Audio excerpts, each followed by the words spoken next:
你们祈求就给你们，寻找就寻见，叩门就给你们开门。凡劳苦担重担的人，可以到我这里来，我就使你们得安息。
赞美敬拜。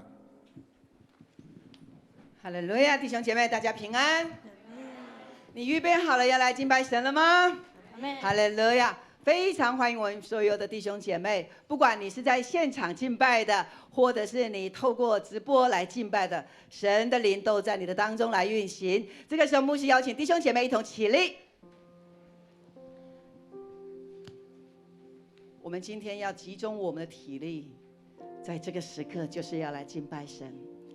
你相信你的出生是为了赞美神而出生吗？我们相信，我是为了赞美神而出生，我是为了相信神而出生。阿们，哈利路亚。因此，我们的生命来到这世上，我们都不是白走一遭的，因为神是对你有命定，是对你有计划的。不管在过去任何的境况当中，神他说，我是带你突破困境，是带你突破限制的神。阿们，哈利路亚。我们都是信心英雄。这个时候，牧师邀请我们，让我们的双手举起来，我们非常的恭敬的来邀请圣灵在我们的里边来动工，把我们的全人、全心、全意都交给圣灵来掌权作王。我们一起来说：圣灵，我欢迎你；圣灵，我欢迎你；圣灵，我渴慕你；圣灵，我渴慕你；圣灵，我邀请你；圣灵，我邀请哈你。利路亚，哈利路亚！我们每一个人自己来祷告。哈利路亚，哈利路亚，哈利路亚！谢谢主，你的圣灵的充满运行在我们当中。哈利路亚，感谢主，哈利路亚，哈利路亚！圣灵，你亲自来运行充满，让我们在这里要遇见你，遇见美好的你。我们遇见你，我们也要成为美好。谢谢主，哈利路亚。这个时候，请我们来用主祷文，我们一起来祷告，说：我们在天上的父，愿人都尊你的名为圣，愿你的国降临，愿你的旨意行在地上，如同行在天上。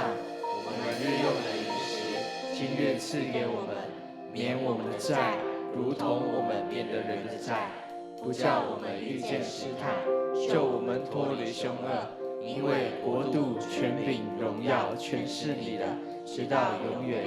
阿们！你来跟旁边的说，我邀请你一起热情敬拜神。哈利路亚！一起热情敬拜神。哈利路亚！哈利路亚！今天早上我们就拿着得胜信心的钥匙，因为这个信心的钥匙要开启通往天上下来的祝福。我们一起用赞美来敬拜我们的神。当我们越赞美的时候，越充满能力。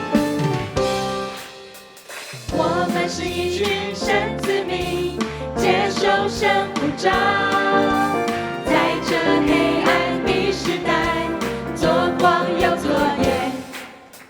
无数不夜的日子里，流泪的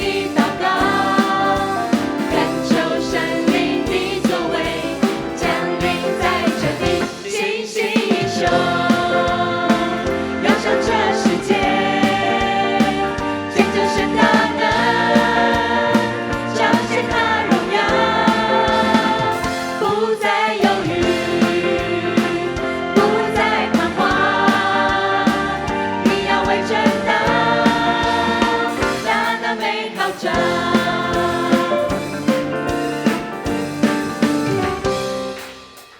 我们是一群神子民，接受神呼召，在这黑暗的时代，做光又做盐。无数黑夜的日子里，流泪的祷告，恳求神灵的作为，降临在这里，星星一宿，窈上这世界。见证神大能，彰显他荣耀，不再犹豫，不再彷徨，你要为真道。我们一起举手来赞美我们的神，星星一宿，我们都是信心英雄。窈上这世界，见证神大能，彰显他荣耀。不再犹豫，不再彷徨，你要为真道打那美好仗。星星一宿，窈上这世界，见证神大能，彰显他荣耀。不再犹豫，不再彷徨，你要为真道打那美好仗。你要为真道打那美好仗。你要为真道打那美好仗。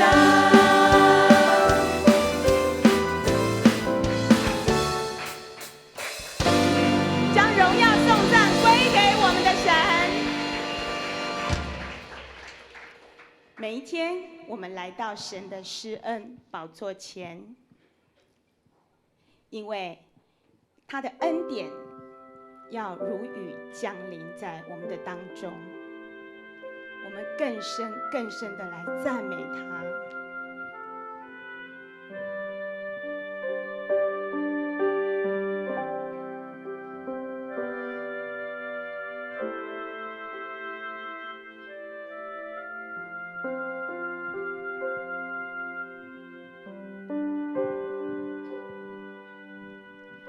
让我坦然无惧来到世人座前，用心灵诚实寻求你。亲爱的天父，我何等地需要你，需要更多你的同在，在我生命。让我坦然无惧来到世人座前，用心灵诚实寻求你。亲爱的天父，我何等地需要你，需要更多你的同在，在我生命。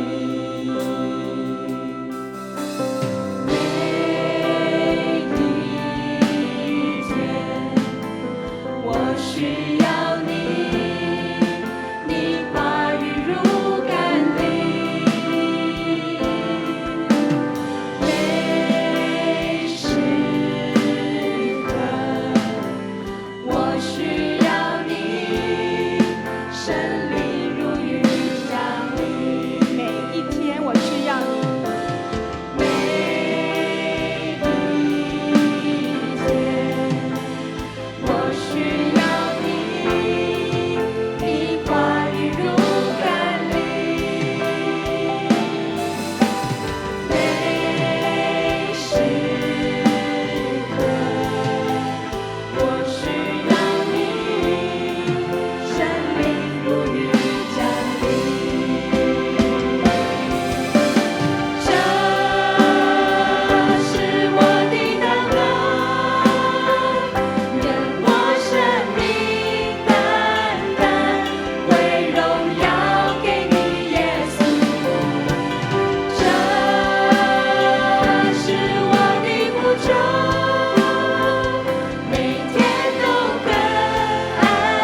一同来祷告。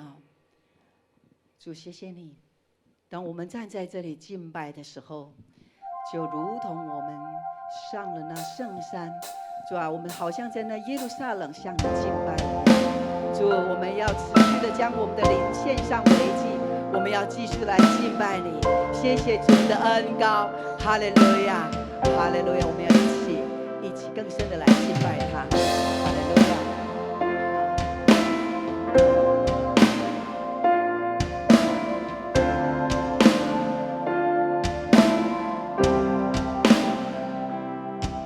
倾听早晨的声音，仰望天空的白云，倾听天父的声音，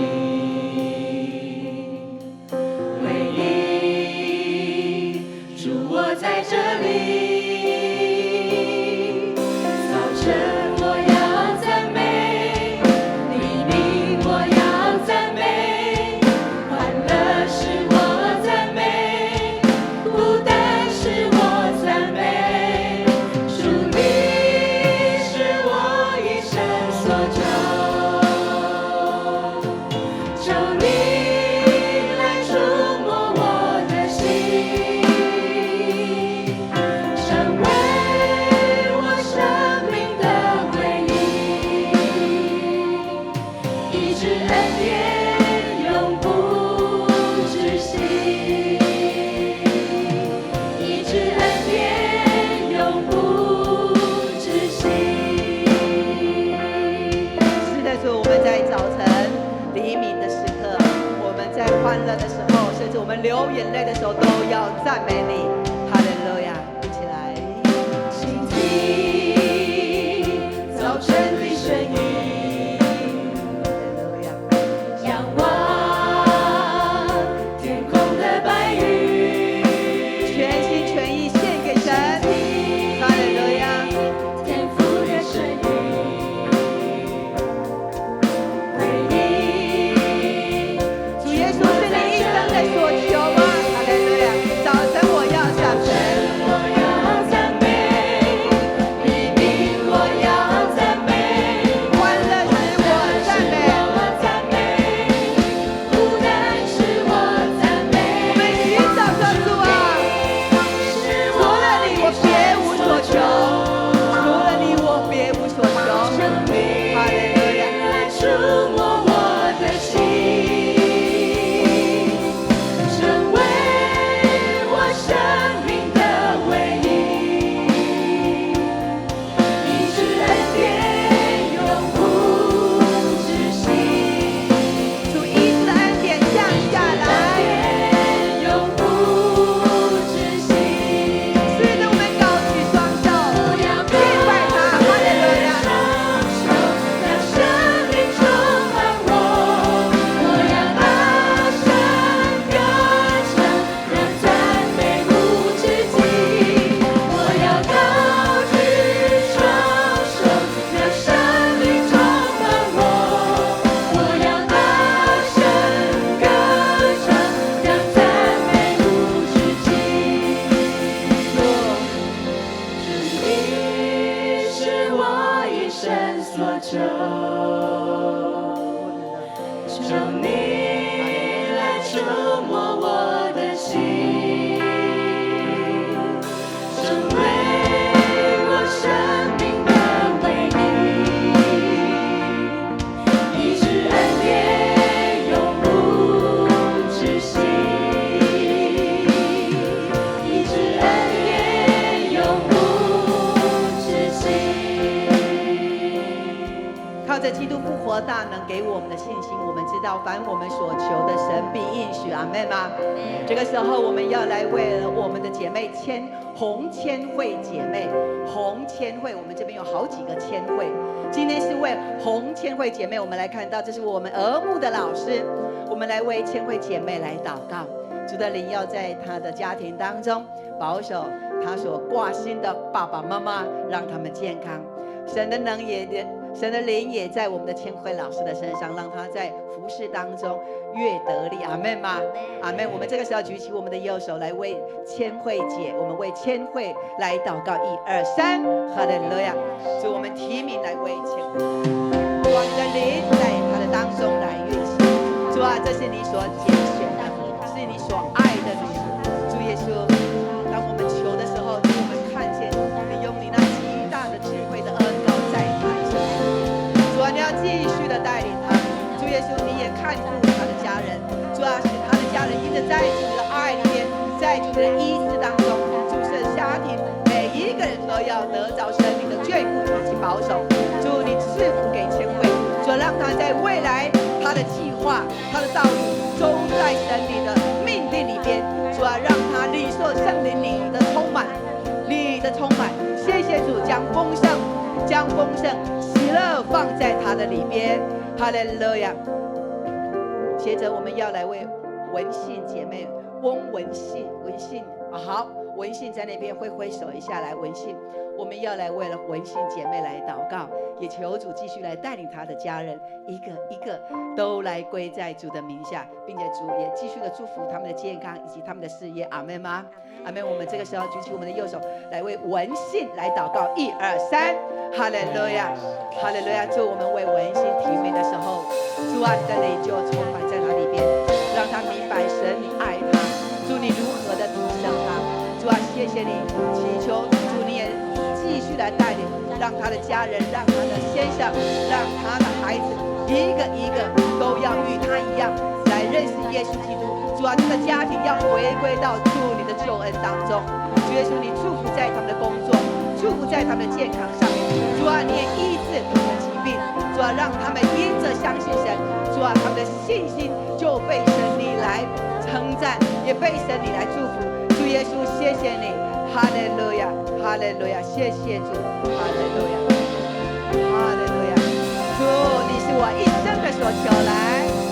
主，你是我一生所求，把你心里面的渴慕来对神诉说。你来触摸我的心，求你来触摸我的灵，成为我生命的唯一，医治恩典永不。我们渴慕主的医治恩典吗？哈利路亚。医治恩典永不止息。我们举起我们渴慕的双手，我要高举双手，让生命充满我。我要大声歌唱，让赞美无止境。我要高举双手，让生命充满我。我要大声歌唱，让赞美无止境。哈利路亚，哈利路亚。是我一生所求。是的，主，谢谢你引导我们前面的道路。你来触摸我的心，谢谢主，让我们活在你的光明当中。成为我生命的唯一，医治恩典永不止息，医治恩典永不止息，医治恩典永不止息，永不止息。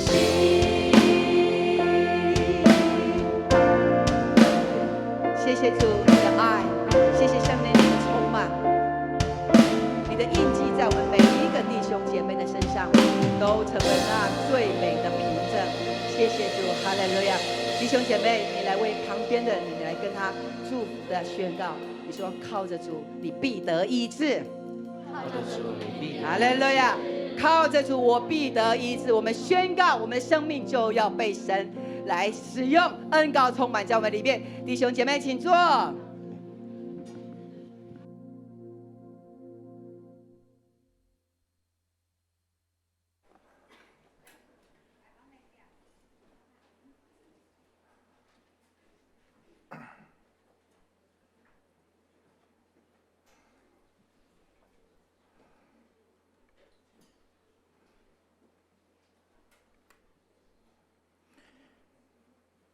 请来攻读圣经，记载在新约圣经希伯来书第12章，我们要念第1节到第2节，第1节到第2节，我们一起开始来读，请。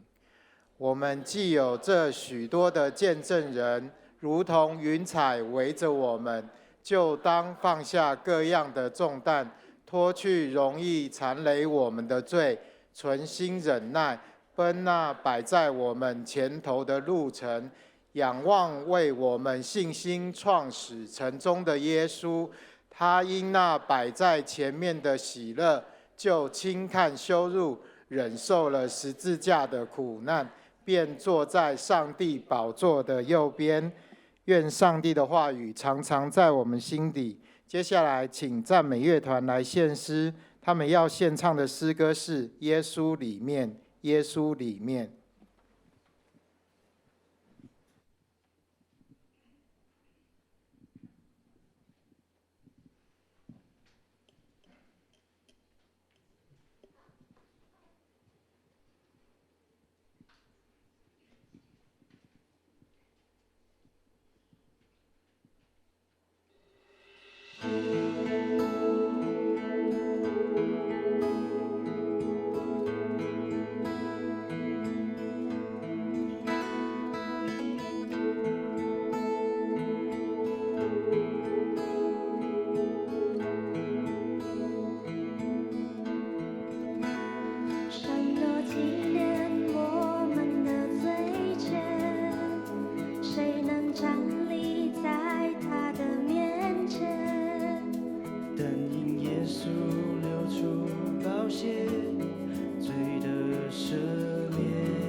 动力需有多远？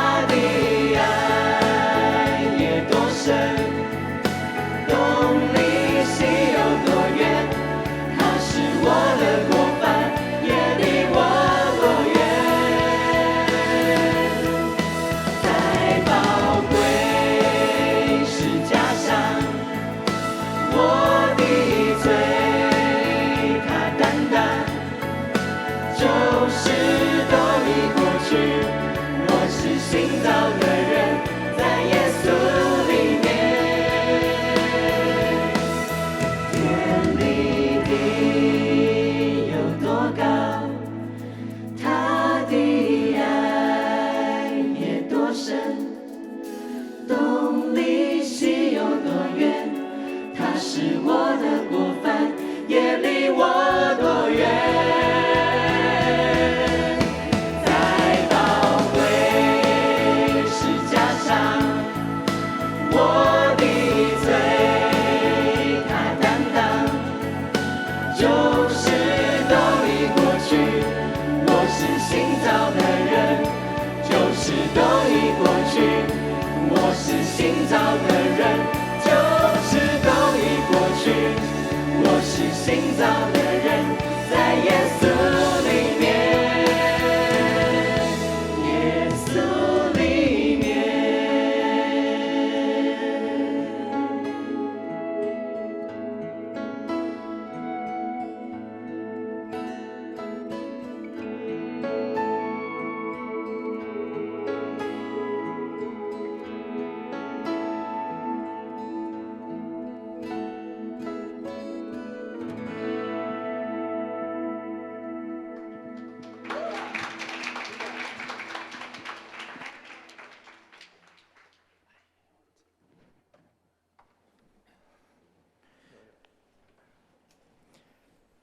这时，我们请本堂主任牧师周信荣牧师来讲道，他的题目是典范，典范。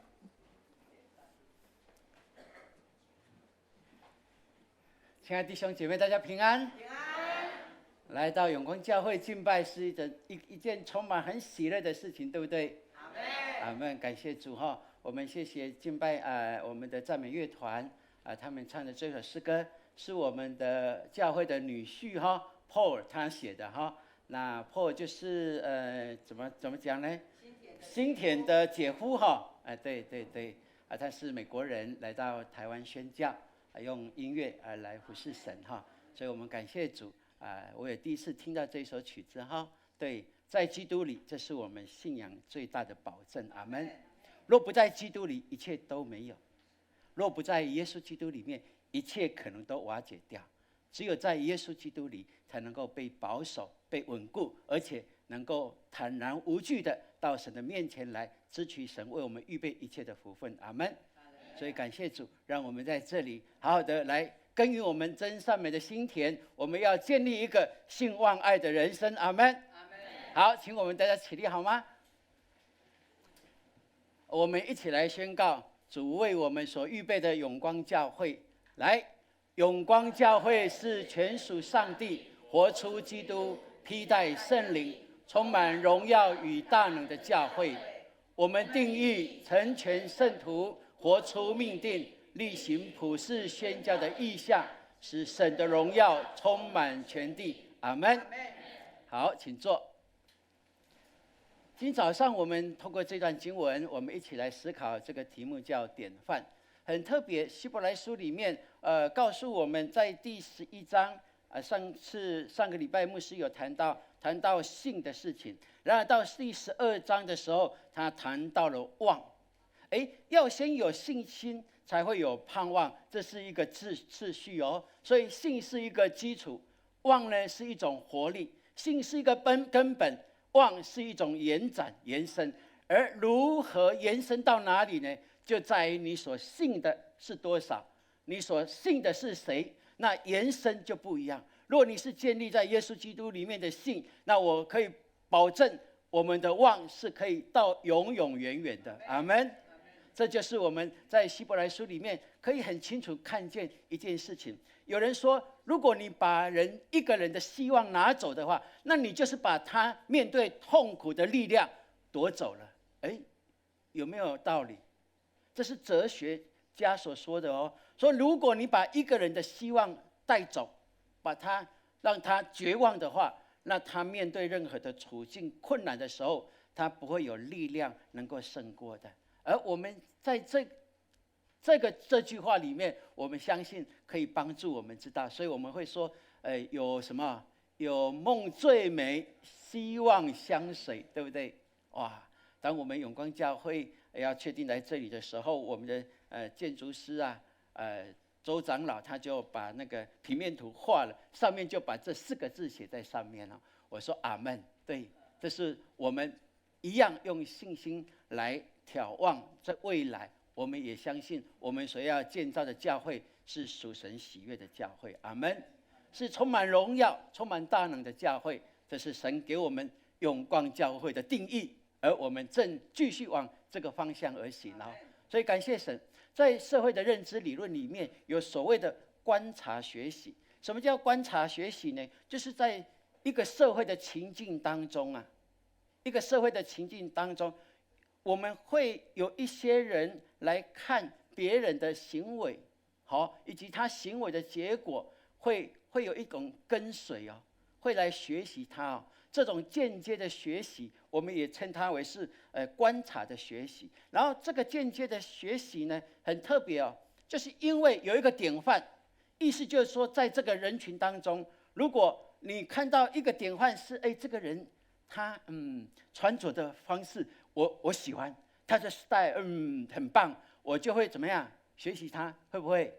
这很自然的一件事情啊。那我们说，在家庭里面更是这样哦，如果这个家庭是美满的，是幸福的，那你就会看到他的儿子啊，走路跟他的爸爸一样，讲话呢，口调呢，会不会一样？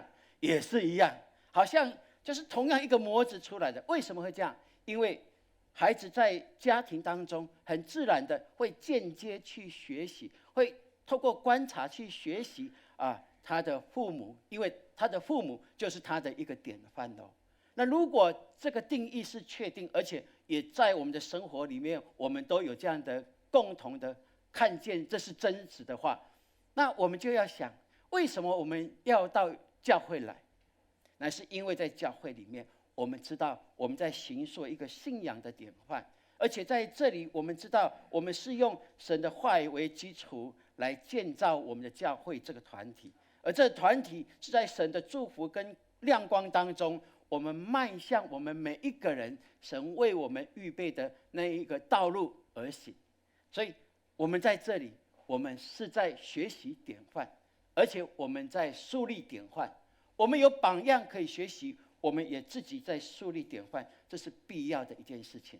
如果你的孩子没有在教会里面，我会说那是极大的可惜，因为他在他的团体里面，你绝对不会找到一个比教会更棒的、有好的典范、品格、信仰，跟一个信心、盼望能够帮助他的，甚至是爱心。他不会有一个地方、一个群体会比教会更棒的，绝对没有。当然，教会不是完整的，但是我要说，在这个社会当中，没有任何一个团体会比教会更棒。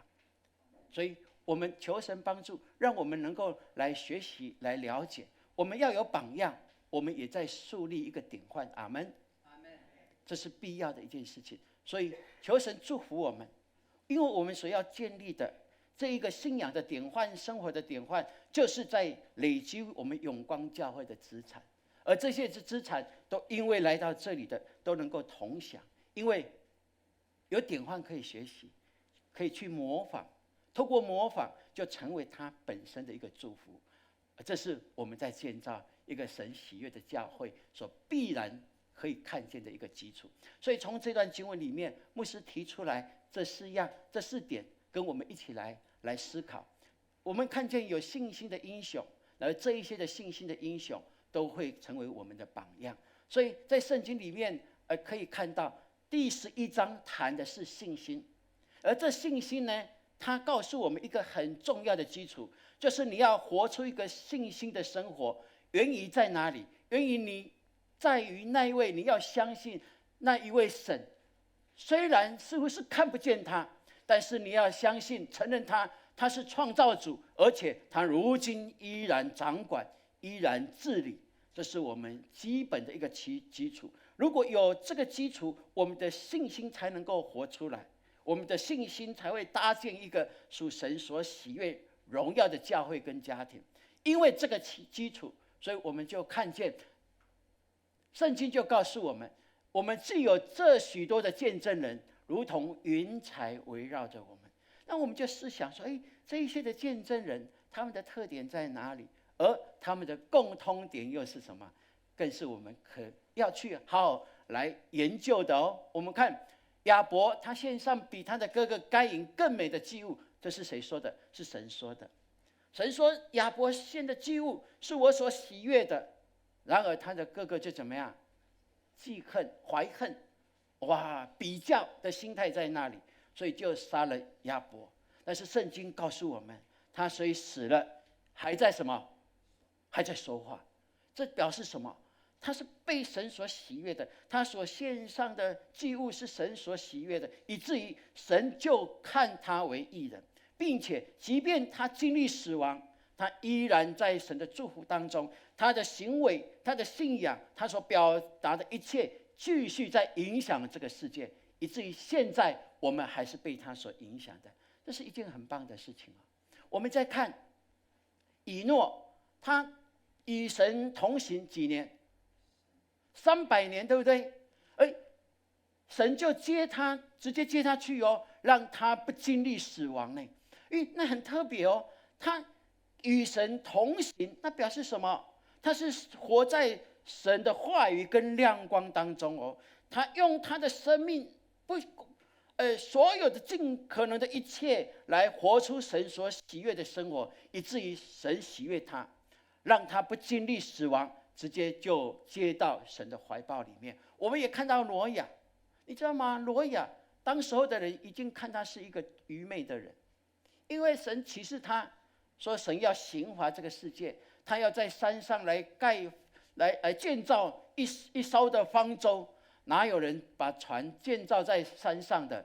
除非是怎么样，对不对？不是打结就是怎么样，3条线嘛，就是这样嘛，不是吗？哪有人这样做的？但是他因为知道这是神启示他的，他就坚持。虽然大家骂他，是笑他啊，真的是这个人，这个世界不配有他，不是吗？但是他依然执着，而这执着就因为他相信神就在他所做的方舟里面拯救了世界，也保守了他一家8口。我们看这些有什么共同点没有？这些伟人有一个共同点，一定有的。什么共同点？他们就是凭着信心远离不义的事情，他们凭着信心跟罪有一个分离，他们跟罪不妥协，以至于神喜悦他们。神因为他们看重神的圣洁、神的光明，所以神喜悦他们，让他们活在神的光明跟为他们预备一切的祝福里面。亲爱的弟兄姐妹，求神帮助我们。圣经记载说，这些信心的伟人啊，本是不配这世界有的，世界不配有的人哦。那我们就很好奇说，什么叫做世界不配有的人？意思说他们不配活在这个世界上吗？好像有2个意思啊，对不对？好像这个世界看他们是不配的，是用人来看，他们是不配在这个世界上。哪有这种人？哪有这种人连1毛钱都不能，都丝毫都不能有错的？哪有这种人？怎么这种闯个红灯有什么关系？哪有这种人醉一下又怎么样？去瞟一下又怎么样？没有人知道啊！你以为你是谁呀？但是就是这种人，他坚决跟罪是不妥协的，而之所以不配在这世界上，如果在神的眼光来看，那是祝福，不是吗？哇，很棒哦！如果说这个世界不配有我这一些的义人，这是用神的眼光来看。所以愿神帮助我们，既然我们在主的里面，让我们能够知道，对，透过我们自己本身，我们在寻找一些榜样，我们也要传承神给我们所累积的这一些的信仰，这是必然的一件事情。有榜样就有方向，不是吗？你跟隔壁说，有榜样就有方向。牧师在国高中的时候啊，就看永轩的爸爸在弹吉他，就很好奇哈。每次到他家，他的吉他不是他爸爸在弹，都是我在弹哈。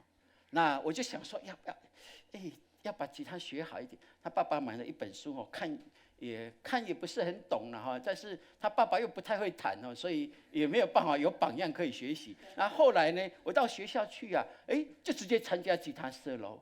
哦，有榜样可以学习。我看那个吉他社好厉害哦，而且怎么样，每学期在那个毕业典礼之前都要办一个演唱会，哇，就好羡慕哦，看他们弹吉他都会流口水，还有电吉他啦、电贝斯啦、打鼓啦，哦，都流口水哦。读书是另外一回事，这个才重要。然后呢，就参加吉他社，你知道吗？我2年以后，我当吉他社社长了，怎么样？可以吗？而且还到长隆中学去教吉他社成为吉他社的老师哦。因为我有榜样可以学习，我就有一个方向。我晚上弹到睡着的时候，就把它当作是我的太太，啊，太甜美了。真的是这样子呢。我是年轻的时候是这样学吉他的，学乐器的，所以贝斯啦这些，电吉他的和弦啊、solo，我都是因为这样累积起来的。因为怎么样，我有一个方向，因为有榜样，我期待我能够像他们一样。所以，即便我不是很有钱，但是还是会想办法去西餐厅看那些乐师怎么在弹琴。看了哇，好厉害哦，可以学起来。回家吉他好像跟他的不一样，弹就弹不起来这样哈，因为怎么样，功夫还是有一个落差哈。但是慢慢的就是用这样的方式在学习。我没想到后来原来这个技巧还是可以服侍神的，很特别啊。好，在年轻的时候就在教会主乐团啊，诗歌见证会啊，这是创举，有没有？在永光，在顶金教会，算是创举哈啊。但是有一些人用异样的眼光在看我，没办法。但感谢主，后来神提拔，让我能够知道，如果我们尽心尽意，我们知道这要献给谁的，那尽心尽意，本来的才干就会转化为恩赐，那棒不棒？这是很棒的一件事情。接下来我们看。圣经告诉我们，如果我们有这样典范可以学习的话，就当放下各样的重担，脱去容易缠累我们的罪，存心忍耐，奔那摆在我们前头的路程。他谈到的重担是什么？所提的就是任何会妨碍我们认罪悔改在神的面前，不愿意被真理来洗涤我们这一些所有的事物，我们都会成为我们的重担，来拖垮我们。哪一些，你我心里可以去了解，因为圣灵会感动我们。有一些东西会影响我们，至于我们对神的话不可慕，对于自己的行为，既然都知道是偏差了，但是我们还是执着，那一些都会成为我们的重担，影响我们来到神的面前，也影响我们可以活在真的光明当中。这些的东西会拖垮我们的。那缠累是什么呢？这里没有谈到缠累是什么罪哦，没有。但是因为就是没有提出，我们不要以为有一些比较特殊的罪，重刑罪才是成为我们的缠累哦，不是，反而是我们要更清楚，凡是罪就是缠累，不是吗？凡是罪就都是我们的缠累，不管大罪小罪，都会成为我们生命的缠累。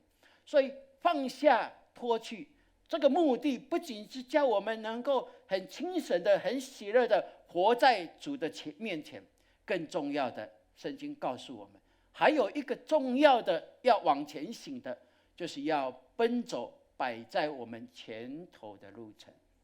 所以，亲爱的弟兄姐妹，为什么教会不断要更新？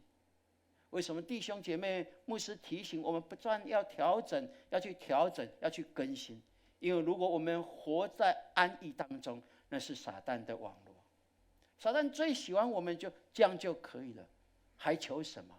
这样就够了，礼拜天来礼拜就好了，已经是一个完美的基督徒了。不，神要我们的是不断的提升，心意更新而变化，不是一天完成，是只要你活着一天，一分一秒都必须要心意更新而变化。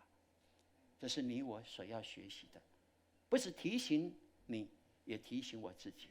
愿神帮助我们，能够在这当中能够懂得什么叫做取，什么叫做舍，该取什么，该舍什么，这是一个智慧的抉择。生活当中优先顺序的排列，都会影响我们，也都在表达我们对这一位神的敬奉的态度是什么。你紧抓住在他，你的生命里面给的地位是在哪里？如果你是给他王的地位，你就会按着他的顺序而行。如果他不是做王位，而是你自己，当然你就以自己的次序为主了。这都是一个抉择，而这抉择就在影响着我们。所以我们跟隔壁说，懂得取舍就是智者。来，阿们。懂得取舍就是智者，这就是智者。第二，我们来看，我们要仰望信心与救赎的主耶稣。他说，仰望为我们信心创始成终的耶稣。信心的伟人这一些，他们只不过是一个信心的一个见证人。他们告诉我们，他们用信心来经历他们的一生，然后神为他们所应许的，他们就得着了。他告诉我们他是见证人，但是我们不是把信心建立在他们身上，而是以他们为典范来学习，来模仿。但是我们的信心该建立在哪里？就是我们的主耶稣基督。因为圣经告诉我们，他是信心的创始成终者，他是信心的创始者，也是信心的完成者啊。所以我们知道，信心可以使不可能化为可能。然而更重要的有一个基础，就是我们应该把信心建立在神的应许当中。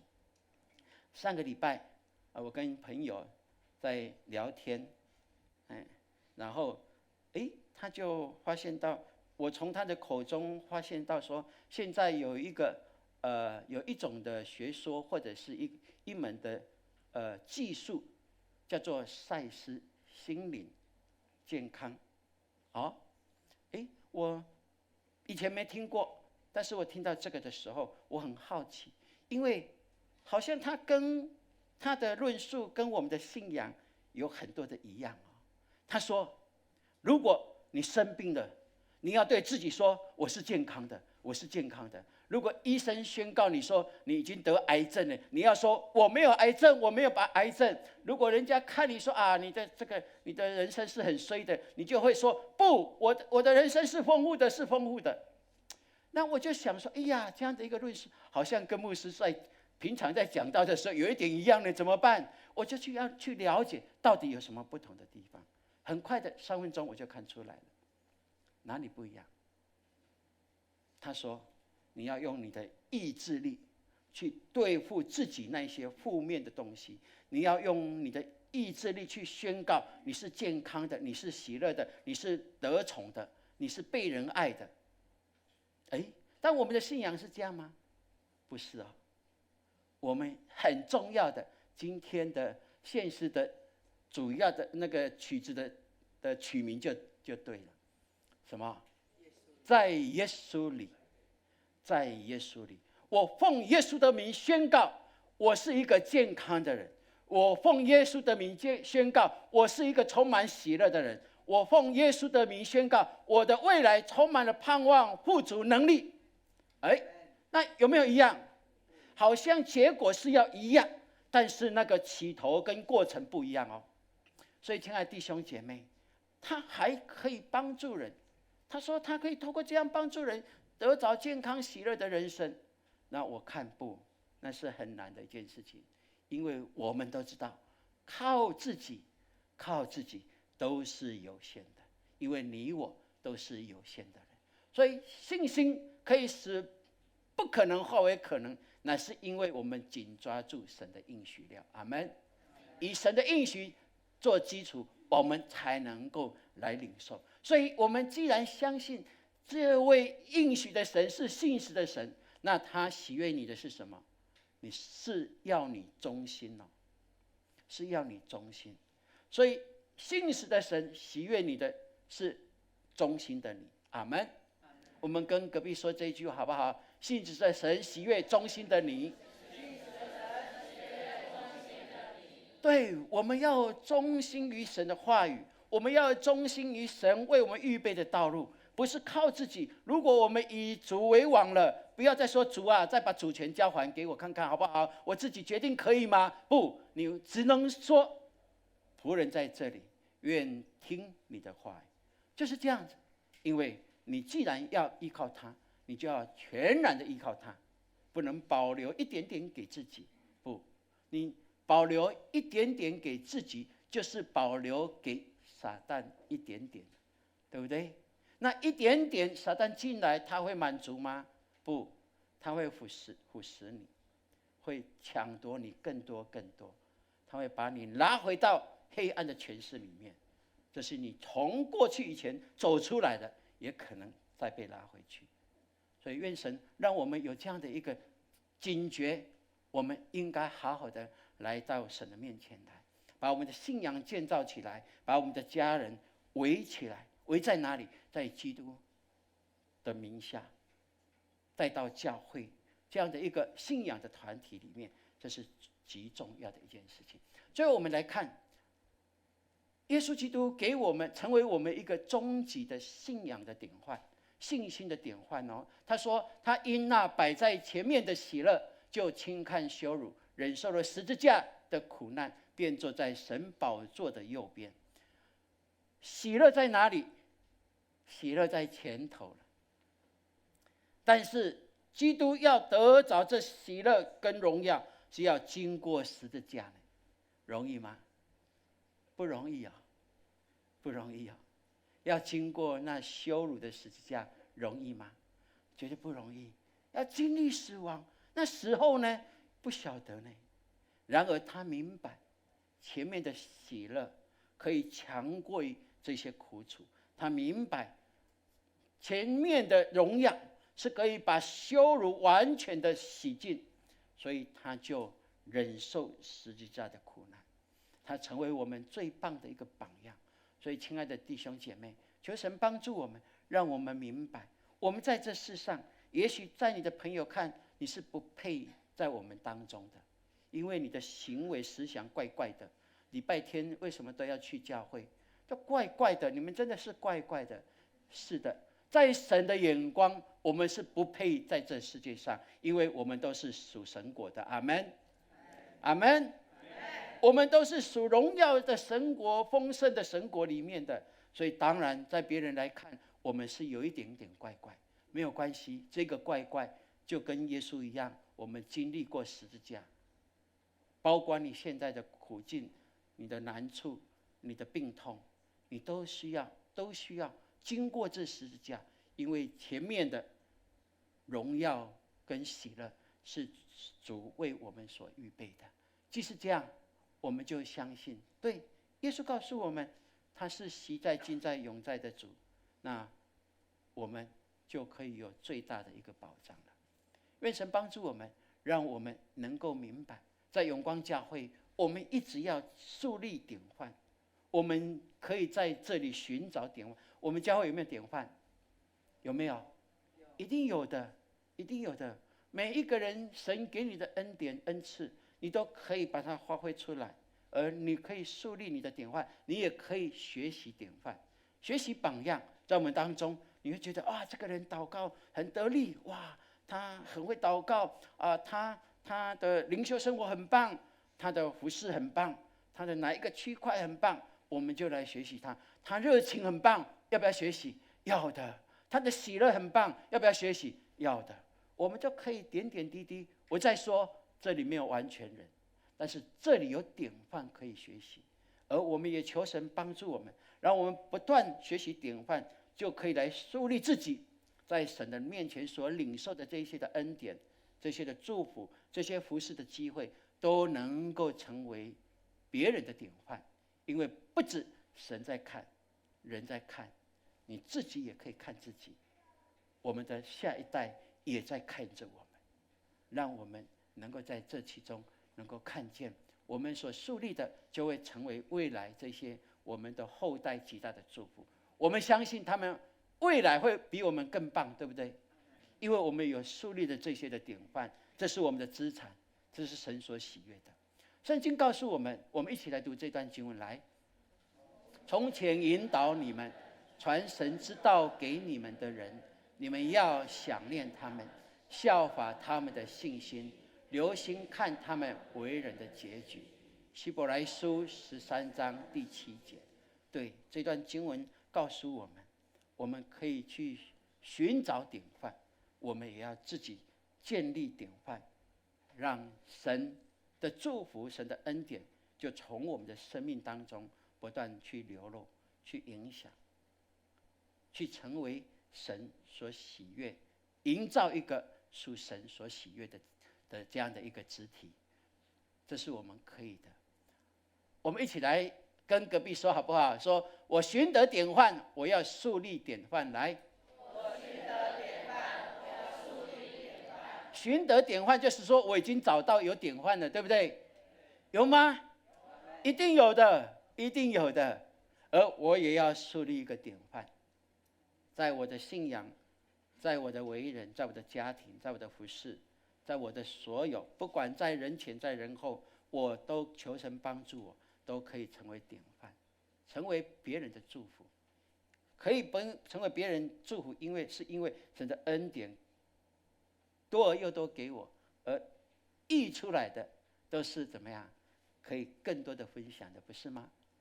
这是我们可以相信的一件事情啊。《阿甘正传》在1994年，他荣获奥斯卡的电影奖项哈。然后在2011年，他们被美国国家的图书馆啊，把它拿来成为他们的一个典藏。为什么呢？因为每一年他们总会在10年之前的这一些的电影里面去寻找，对这个文化做有价值的这些的电影啊，他们就会评审以后来把它典藏起来。以后呢，世世代代想看这部电影都有得看哦。好，那我们就知道阿甘他是他在描述一个人，就是阿甘的故事。阿甘呢，其实他的智商啊只有75而已哦。我们当中有没有智商是75的？应该是没有了哈，应该是没有。意思就是说，他的智商比一般人都低，而且他因为驼背啊，母亲要他穿着这个矫正鞋，所以他走路起来就一跛一跛的哈。那他的同学啊、邻里的孩子都会很想欺负他哈。看到他就阿甘哦，就丢他石头了什么的哈，反正就是乐趣嘛哈。但是对阿甘来讲，真的都是伤害。然而他有一个很爱他、支持他的母亲，他的母亲跟他说蠢人只是比一般的人呐智商低一点而已哦。你只要相信神，并且全力以赴就好了。你就要相信有神，你只要全力以赴，神给你多少你就全力以赴，那就可以了哦。那阿甘第一次上学的时候，就在那个学校车里面呢，认识了他的一个，他的同学，也成为他的女朋友哈。后来每次阿甘他有人要欺负他，他的女朋友都会说：“阿甘快跑，阿甘快跑！”哇，那有一次呢，就是因为有恶霸要欺负他哈，然后他就要快跑快跑，他的那个鞋子啊，那个定制的鞋子就裂开啊，整个一只就断了哦。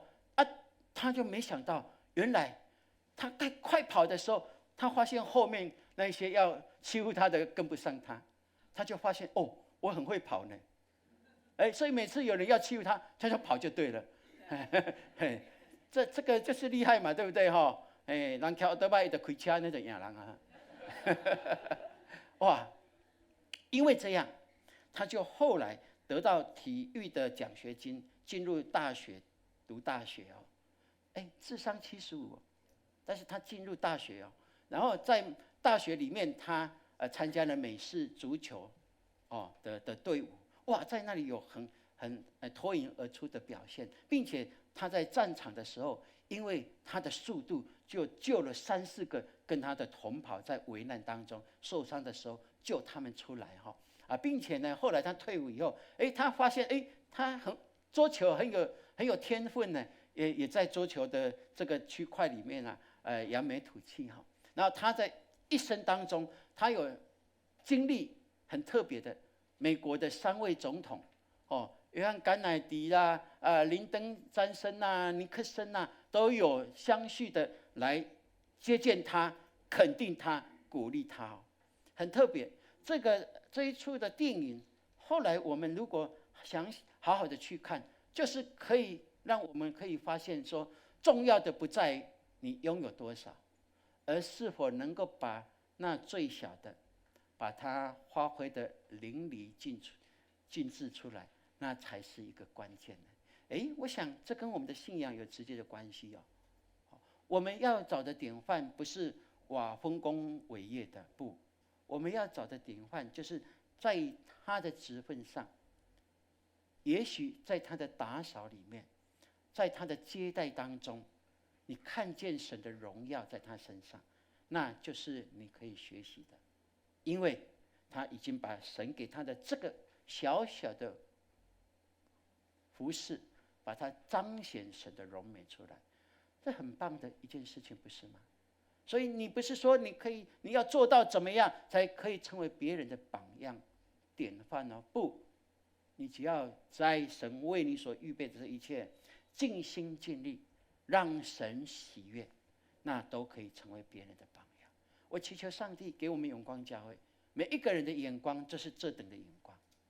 祈求神祝福我们，让我们的教会整个氛围，把那批评论断所有这些负面的东西完全的斩除，而且用基督的宝血跟十字架把这些全部的隔离起来，叫我们看见的就是一个尊荣的文化，在永光教会也会影响你，因为你在这里，你透过观察，你透过间接的学习，把这一份尊荣带回到你的家庭，带回到你的工作场合，带回到你所有的任何的人际关系里面，你会被别人看你是在这世上不配有的，但是在神的眼光里面，因为这个地方需要你，把你安置在这里，你会成为这个团体、这个地方的祝福，不管你在哪一个团体里面。阿们。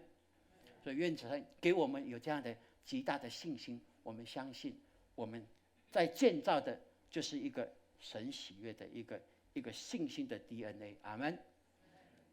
我们好不好？我们来读牧师今天的分享的4个主题典范。来，1，信心英雄都是我们的榜样；2，放下重担来向着标杆直跑；3，与救赎的主耶稣；4，树立世代传承的信仰典范。愿神帮助我们，把这段的经文牧师所提出来跟大家分享的，就活现在你的生活当中。这是祝福，你只要紧抓住，封存起来，活出来，你就可以得着。阿们。要封存吗？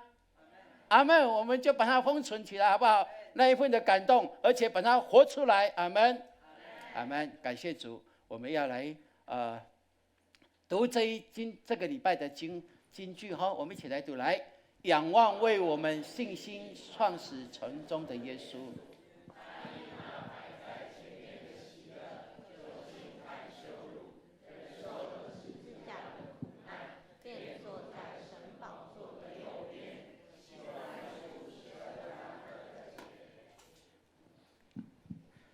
再来一次好不好？来，仰望为我们信心创始成终的耶稣，他因那摆在前面的喜乐，就轻看羞辱，忍受了十字架的苦难，便坐在神宝座的右边。希伯来书12章2节。我们今天要唱的这一首回应诗，是牧师写的，为我们永光教会而写。因为永光教会有神给我们的意向，给我们整个策略，而牧师就把这一些神给的就写在这首曲子里面。我期盼我们唱这首诗歌的时候，真的知道这就是神要我们建立的教会，凭信心宣告，我们必然可以得着，好不好？我们先起立，我们一起先听一次，然后我们第二次我们可以大家一起来唱，来赞美我们的主。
求主把一个典范放在你的心里，有一个榜样，让你可以模仿，可以来学习。因为每一个人都不足，在我们的不足当中，我们透过模仿学习，可以来成全，成为完整的。所以我们也求神，让我们知道，我们每一天在敬拜、在服侍、在生活，都可以成为别人的典范。因为有许多的人在看着我们，众天使天君以及我们的阿爸父都知道。所以求神把这样的一个信心，一个活出的一个信仰的生活摆在我们的每一天当中。你为你自己来祷告，为你自己来祷告。如果你期待你的家是蒙福的，就从你自己开始。你要树立典范，你要学习榜样。我们开口来祷告。哈利路亚，主啊，谢谢你，谢谢你，你把这真理放在我们的教会当中，叫我们明白，我们可以学习的就是终极的榜样，我们的耶稣基督。然而，我们也知道，在我们信仰的长辈当中，我们也可以寻求到他们的美好见证。主啊，把这些的美好见证给我们永光教会，让我们成为属灵的资产，也叫我们弟兄姐妹每一次来到你面前，总是一个最棒的敬拜的榜样，让我们的后代可以学习，叫他们能够经历我们所经历的，我们的丰盛，我们的祝福都在这其中。主啊，谢谢你，听我的祷告。父神，我们谢谢你，我们既来到你的面前，就求主你用你的话语来做洗礼的工作，叫我们不属神的那一些的意念、行为、话语，就在这个时候能够被光照来做调整。因为主，我们知道我们是可以蒙大福的人，这是你应许给我们的。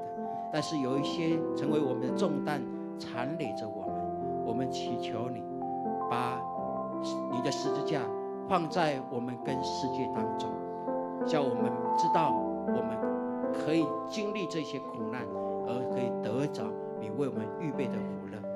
谢谢你，我们的每一位弟兄姐妹都在你的手中，求主你按着你美好的计划成全在他们的生命里面，叫他们在永光教会的每一时每一刻都能够经历到神你的圣灵运行在这其中，叫我们所建立的是充满荣耀跟大能的教会。感谢你，听我们的祷告，奉靠耶稣基督宝贵的圣名，阿们。请坐。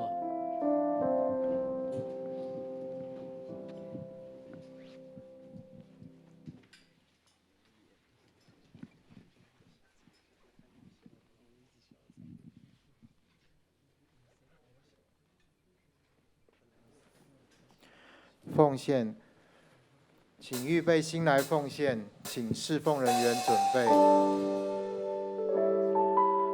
奉献是回应上帝的爱以及信心的行动，请大家以感恩的心、敬虔的态度来奉献。今日道主施恩座前，谦卑开始奉献。生命活泉，生命触摸，重新的力，报答主恩，诚心所愿，甘心乐意，全心全意，一切所有都属你，恩上加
会众请坐。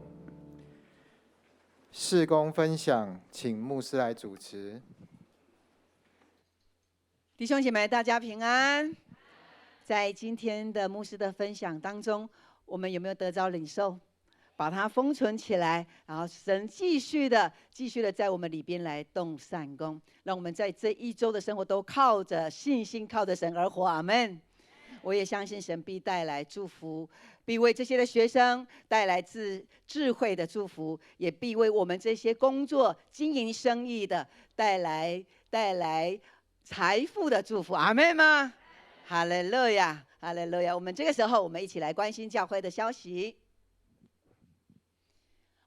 下个礼拜是我们的圣餐，还有我们的受洗，所以呢，还有我们的信仰告白，我们有接纳里，我们有一些弟兄姐妹啦，是从别的教会，他们要进入到我们的教会当中，所以我们在这里呢有个欢迎的接纳里，还有弟兄姐妹的受洗，神的灵与你们同在，来看顾眷顾你们。如果我们在座的你还没有受洗的，把握这个机会，这个礼拜赶快来报名。那我们在礼拜六晚上有一个聚集的时间哈，所以这些的弟兄姐妹呢可以准时来出席，来看我们的周报。好，接着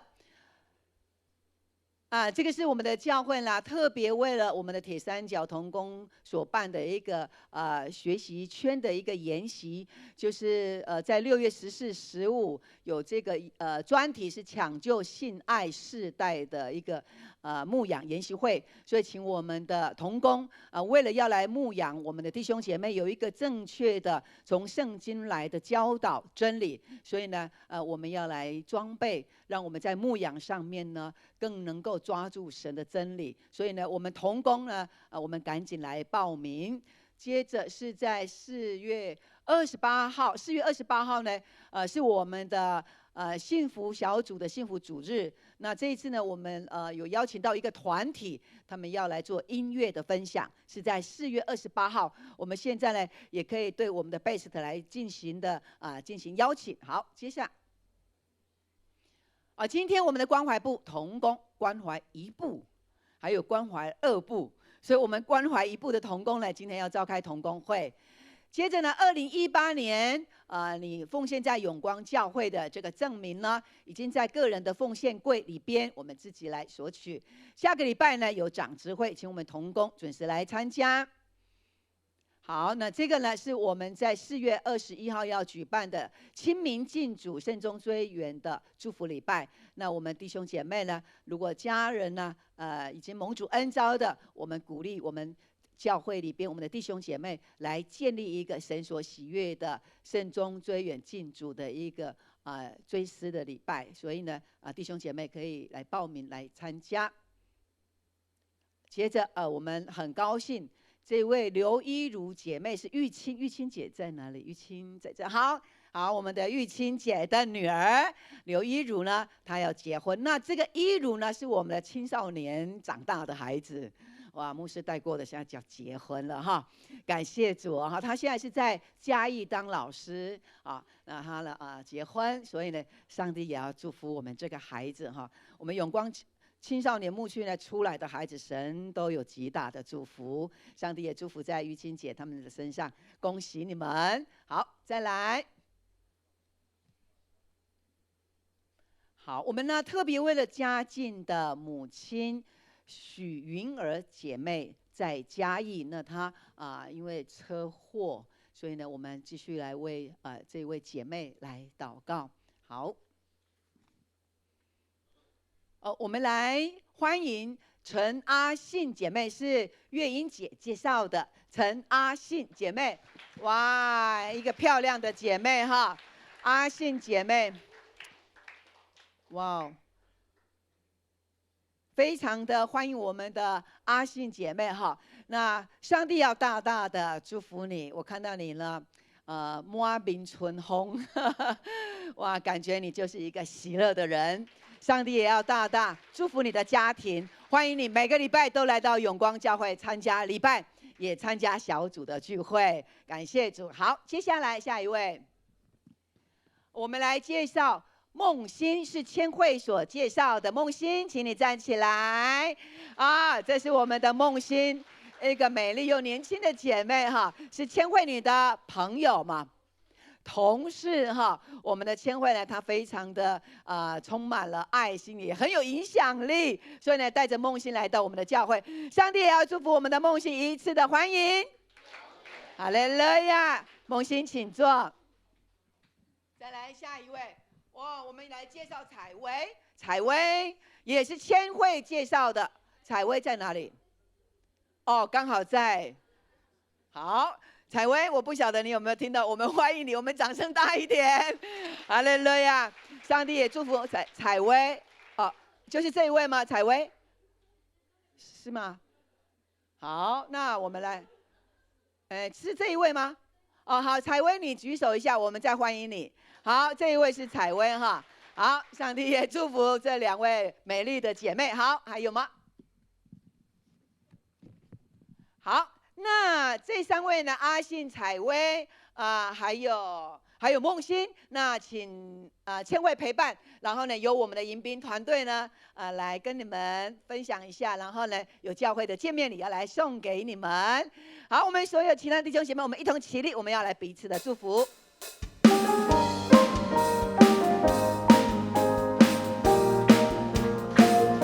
愿你有个好心情，有个好心情，平安喜乐在心里，让我们来祝福你，每一天有盼望有能力。耶稣爱你，耶稣爱你，爱你，让他围绕你，喜乐充满你，烦恼都忘记，每天好。我们彼此来握手，来祝福神的灵在我们当中，使我们成为信心的英雄。来祝福你，每一天有盼望有能力。爱你，爱你，让他爱围绕你，充满你，烦恼都忘记，每天好心情。耶稣爱你，爱你，让他爱围绕你，喜乐充满你，充满你，烦恼都忘记，每天好心情。充满你，烦恼都忘记，每天好心情。我们仍然站立，请牧师来祝福的祷告。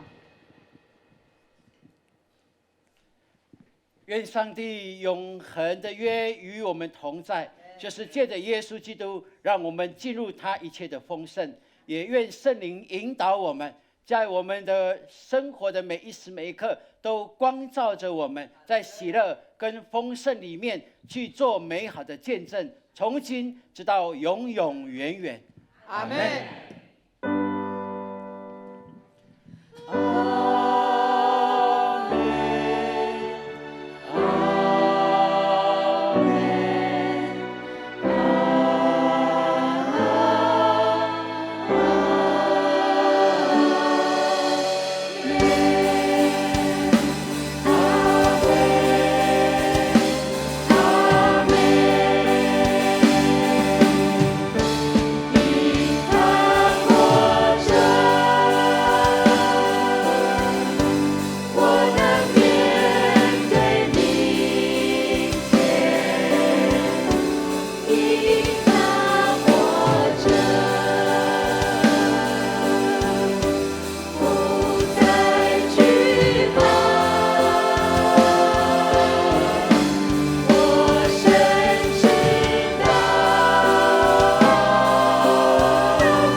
大家平安。上帝祝福我们，请坐，下个礼拜见。